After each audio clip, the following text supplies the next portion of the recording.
एक छोटे पहाड़ी कस्बे में, जहां आधी रात को भी हवा चीखती हुई चलती थी और जंगल के बीच से किसी अदृश्य प्राणी के कदमों की आहट सुनाई देती थी, वहीं पर विरासत हवेली खड़ी थी। एक 100 साल पुरानी, टूटी फूटी परछाइयों से घिरी हुई हवेली। इस हवेली की कहानी गांव वाले वर्षों से सुनाते आए थे कि यहां कभी एक अमीर जमींदार की बेटी रहती थी जो गुड़ियों से खेला करती थी। लेकिन कहते हैं कि एक रात उस लड़की की रहस्यमयी मौत हो गई और उसी रात से उसकी सबसे प्रिय गुड़िया में उसकी आत्मा कैद हो गई। हवेली को बंद कर दिया गया, लेकिन गांव वालों की मान्यता थी कि आधी रात के बाद अगर कोई उस हवेली के पास गया तो चीखें सुनाई देती और खून से सनी गुड़िया हवेली की टूटी खिड़की पर बैठी दिखाई देती। कई लोगों ने हवेली में जाकर अपनी हिम्मत आजमाई, मगर कोई लौटकर जिंदा नहीं आया। वर्षों बाद कुछ शहर के युवा रिया, करण, समीर और पायल रोमांच और डरावनी कहानियों का पीछा करते हुए इस कस्बे में पहुंचे। उन्हें लगा कि ये सब अंधविश्वास है और उन्होंने तय किया कि वो हवेली में रात बिताएंगे। गांव वाले उन्हें समझाते रहे। बूढ़ी औरत ने रोते हुए कहा, उस हवेली में मत जाना, वहां सिर्फ मौत है, गुड़िया खून पीती है। लेकिन युवाओं को मजाक लग रहा था। उसी शाम जब सूरज पहाड़ के पीछे डूब गया और हवा में अजीब सन्नाटा पसर गया, चारों हवेली की ओर बढ़े। दरवाजा चरमराता हुआ खुला और अंदर घुप अंधेरा था। जैसे ही उन्होंने कदम रखा, हवेली की दीवारों पर पड़ी पुरानी पेंटिंग्स हिलने लगी और धूल भरे झूमर से खून की बूंद टपकर जमीन पर गिरी। अचानक रिया की नजर एक कमरे में रखी। पुरानी गुड़िया पर पड़ी लाल जोड़े में सजी उसकी कांच जैसी आंखें सीधे रिया की आंखों में घुस रही थीं। रिया ने धीरे से कहा, यह वही खूनी गुड़िया है जिसकी कहानी हमने सुनी थी। और तभी हवेली के दरवाजे अपने आप बंद हो गए, मानो उन्हें अंदर कैद कर लिया गया हो। दरवाजे के भारी पट अपने आप बंद हो गए और तेज धमाके से हवेली में गूंज उठे। चारों दोस्त घबरा गए, लेकिन करण हंसकर बोला, यह सब हवा का खेल है, डरने की जरूरत नहीं। तभी अचानक दीवार पर लटकती पुरानी घड़ी अपने आप चलने लगी और उसमें से तेज कान फाड़ने वाली टिक टिक की आवाज निकलने लगी। समीर ने खिड़की खोलने की कोशिश की, मगर बाहर मोटी लोहे की सलाखें लगी थीं। पायल कांपती आवाज में बोली, हम यहां फांस गए हैं, बाहर निकलने का कोई रास्ता नहीं। तभी रिया का ध्यान उस गुड़िया पर गया जो कोने में रखी थी। उसने देखा कि गुड़िया की आंखें अब स्थिर नहीं थीं, बल्कि हल्की हल्की हिल रही थीं, मानो उन्हें देख रही हों।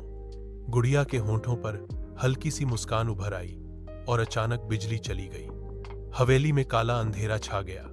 चारों ने टॉर्च जलाने की कोशिश की, लेकिन सिर्फ करण की टॉर्च जली।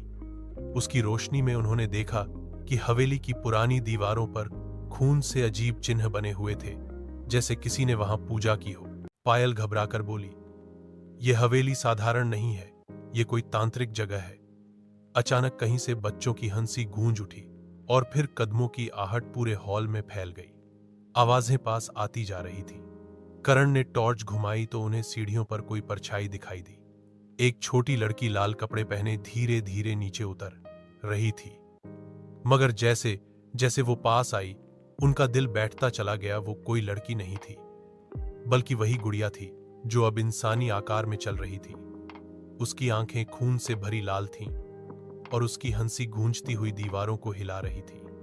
रिया चीख पड़ी और सबने भागने की कोशिश की, लेकिन हवेली के सारे दरवाजे और खिड़कियां अपने आप बंद हो चुके थे।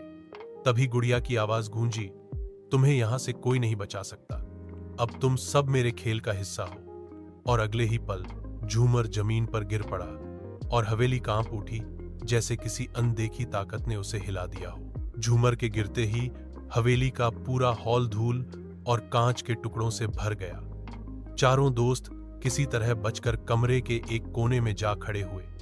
पायल रोने लगी, हमें यहां नहीं आना चाहिए था, ये गुड़िया सच में जिंदा है। करण, जो अब तक मजाक बना रहा था, भी सहम गया। उसने दीवार पर टंगी एक पुरानी तलवार उठाई और बोला, अगर ये सच में भूत है तो हमें लड़ना होगा। तभी अचानक ठंडी हवा का झोंका आया और तलवार उसके हाथ से छूटकर दूर जा गिरी। गुड़िया की खनकती आवाज गूंजी, तुम इंसान क्या मेरी ताकत को चुनौती दोगे? और उसी पल हॉल की दीवारों से खून बहने लगा।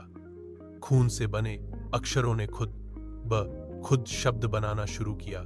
एक एक कर तुम सब मेरे हो जाओगे। सबकी रूह कांप गई। समीर ने कांपते हुए कहा, हमें ऊपर के कमरे देखने चाहिए, शायद कोई खिड़की या रास्ता मिले। सब डरते डरते ऊपर गए। सीढ़ियों पर हर कदम जैसे किसी की कराह में बदल रहा था। ऊपर पहुंचते ही उन्हें एक बड़ा कमरा मिला जिसमें पुरानी गुड़ियों का ढेर रखा था। 100 से भी ज्यादा गुड़ियां, सबकी आंखें लाल धागों से सिली हुई। पायल ने डरते हुए कहा, ये सब इंसानों की आत्माएं हैं जो गुड़ियों में कैद हैं। तभी उन गुड़ियों में से कुछ हिलने लगी और एक एक करके सबकी आंखें खुल गईं। कमरे में भयानक चीखें गूंज उठी। रिया ने देखा कि उन गुड़ियों के चेहरों पर असली खून टपक रहा था, जैसे किसी ने उनका गला काटकर उन्हें गुड़ियों में कैद कर दिया हो। अचानक समीर चीख पड़ा, किसी ने उसके कंधे पर हाथ रखा था। सबने पलटकर देखा तो वही लाल जोड़े वाली खूनी गुड़िया उनके पीछे खड़ी थी। उसने अपने नुकीले दांत दिखाए और हंसते हुए बोली, अब खेल शुरू होता है। अगले ही पल कमरे की सारी गुड़ियां हवा में उड़ने लगीं और चारों दोस्तों पर टूट पड़ी। सैकड़ों गुड़ियां हवा में मंडरा रही थीं और उनकी चीखें पूरे कमरे को हिला रही थीं। करण ने किसी तरह पायल का हाथ पकड़ा और दोनों भागकर एक छोटे दरवाजे से अंदर घुस गए। रिया और समीर भी पीछे पीछे आए। दरवाजा बंद होते ही अंदर अंधेरा छा गया, लेकिन यहां हवेली का दूसरा रूप दिखाई दिया। दीवारों पर पुराने मंत्र खुदे हुए थे और बीच में राख से भरा एक हवन कुंड रखा था। रिया ने कांपती आवाज में कहा, यह कोई साधारण हवेली नहीं, ये तो तांत्रिक अनुष्ठान की जगह है। यहां किसी ने काला खेल खेला है। तभी समीर को एक पुरानी डायरी मिली जिसकी जिल्द खून से सनी थी। उसने जैसे ही पन्ने पलटे, उसमें लिखी इबारत सामने आई, गुड़िया मेरी बेटी है, उसकी आत्मा अमर रहेगी जब तक उसका खेल पूरा न हो। जिसने भी हवेली में कदम रखा, उसकी आत्मा गुड़िया के संग कैद होगी। चारों के चेहरों का रंग उड़ गया। अब उन्हें समझ आया कि असली रहस्य एक पिता का था, जिसने अपनी मरी हुई बेटी को जिंदा रखने के लिए काला तंत्र किया और उसकी आत्मा को गुड़िया में कैद कर दिया। तभी कमरे की हवा ठंडी हो गई और दरवाजे अपने आप खुल गए। बाहर वही लाल कपड़ों में खड़ी खूनी गुड़िया इंतजार कर रही थी। उसकी आंखों से खून की बूंदें टपक रही थीं। उसने धीमी आवाज में कहा, मेरे पिता ने वादा किया था कि मैं अकेली नहीं रहूंगी, अब तुम सब मेरे खिलौने बनोगे। अचानक पायल की चीख निकली। उसके पैरों में जंजीरें लिपट गईं और उसे घसीटते हुए दीवार में बनी अंधेरी दरार की ओर खींचने लगीं। करण और रिया ने उसे बचाने की कोशिश की, लेकिन उनके हाथ से खून निकलने लगा, जैसे किसी ने नुकीले पंजों से खरोंच दिया हो। समीर ने हवन कुंड से राख उठाकर मंत्र पढ़ने की कोशिश की, लेकिन जैसे ही उसने पहला शब्द बोला, गुड़िया ने चीखते हुए कहा, ये मंत्र तुम्हें नहीं बचा सकते, ये मंत्र मेरे लिए ही लिखे गए हैं। और पूरे कमरे की दीवारें कांप उठी। कमरा हिल रहा था, दीवारों से खून टपक रहा था और पायल जंजीरों में जकड़ी चीख रही थी। करण ने पूरी ताकत से उसे पकड़ने की कोशिश की, लेकिन जंजीरें और कश्ती चली गई। तभी रिया को डायरी के आखिरी पन्ने पर लिखी इबारत दिखी, गुड़िया की आत्मा को खत्म करने का एक ही रास्ता है, उसकी आंखों में ज्वाला समा जाए। रिया चिल्लाई, हमें उसकी आंखें जलानी होंगी। करण तुरंत टूटे झूमर के बीच पड़ा लोहे का टुकड़ा उठाकर उसे आग में तपाने लगा। गुड़िया जोर जोर से हंस रही थी, जैसे उन्हें चुनौती दे रही हो। उसने समीर को हवा में उठाकर दीवार पर दे मारा। समीर लहूलुहान हो गया। रिया और करण ने पायल को छुड़ाने की कोशिश की, लेकिन तभी गुड़िया बिजली की गति से उन पर झपटी। करण ने तपता हुआ लोहे का टुकड़ा उसकी आंखों की ओर धकेल दिया। एक भयानक चीख हवेली में गूंज उठी। गुड़िया तड़पने लगी। उसकी लाल आंखें काली राख में बदलने लगी और पूरा कमरा आग से भर गया। सारी गुड़ियां एक साथ चीखने लगी, जैसे सैकड़ों आत्माएं मुक्त हो रही हों। पायल की जंजीरें अचानक टूट गईं और वो जमीन पर गिर पड़ी।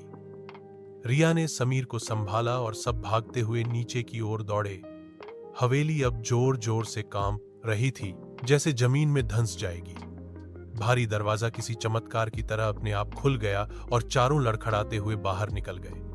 पीछे मुड़कर देखा तो हवेली आग के गोले में बदल चुकी थी और उसके बीच गुड़िया की चीख गूंज रही थी, ये अंत नहीं है, मैं लौटूंगी।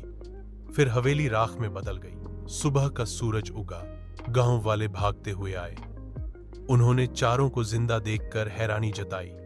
बूढ़ी औरत ने कहा, तुमने वो कर दिखाया जो कोई नहीं कर सका। आत्माएं मुक्त हो गईं, लेकिन रिया अब भी कांप रही थी। उसने धीरे से फुसफुसाया, नहीं, वो गुड़िया मरी नहीं। उसकी आंखों की राख मेरे हाथ पर गिरी थी और जब हवेली जली मैंने महसूस किया वो मुझे देख रही थी। चारों ने एक दूसरे की ओर देखा।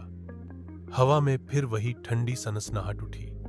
कहीं दूर से बच्चों की हंसी सुनाई दी। कहानी खत्म होती है, लेकिन खूनी गुड़िया का खेल शायद अब भी बाकी है। अरे दोस्तों, अगर वीडियो अच्छा लगा तो एक लाइक ठोक दो, शेयर कर दो ताकि आपके दोस्त भी एंजॉय कर सकें।